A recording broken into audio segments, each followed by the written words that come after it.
Petit matin du mois d'avril, aux alentours du zoo au parc.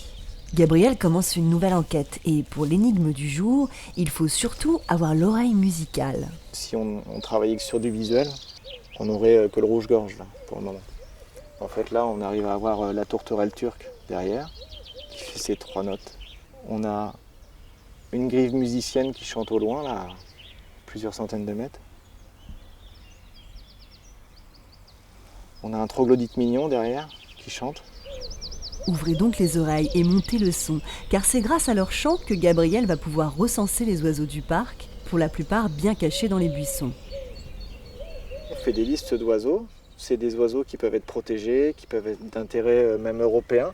Et donc c'est bon de le savoir, comme ça on arrive à mieux gérer les milieux, on arrive à communiquer aussi dessus. Puis c'est bien de mettre un nom sur toutes ces notes de musique là qu'on entend. Tu l'as entendu celui-là, qui a fait une longue phrase, puis après plus rien. C'est l'assenteur mouché. Là c'est plutôt un oiseau qui est discret.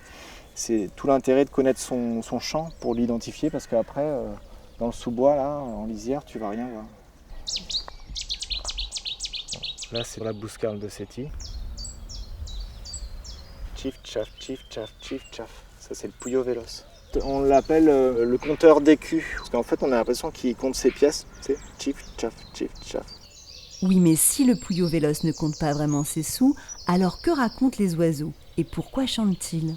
Ici c'est chez moi, donc vous venez pas, c'est territorial, donc c'est le mâle qui va chanter et imposer son secteur. Il va aussi chanter pour dire je suis en capacité de me reproduire, donc s'il y a une femelle, elle peut venir. La mésange charbonnière, elle a plein de chants différents, et puis des chants qui vont changer au fur et à mesure des saisons. Donc on peut savoir aussi qu'est-ce que font les oiseaux au moment où ils chantent, au moment où on les écoute, pour certaines espèces. La nature, là, telle qu'on l'entend, on l'apprécie, c'est assez poétique, il y a des oiseaux qui chantent et tout. Mais au final, il y a tout un jeu de compétition qui se met en place. C'est chacun son territoire, on se bat pour se reproduire, pour se nourrir.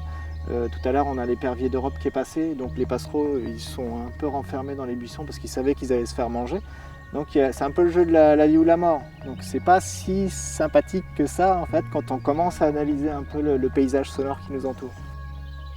Le sol s'est réchauffé, les insectes volent et les oiseaux ont commencé leur repas. Fin du chorus matinal, nous pouvons ranger les oreilles et les jumelles. Pour sa prochaine enquête, Gabriel retournera voir les chauves-souris.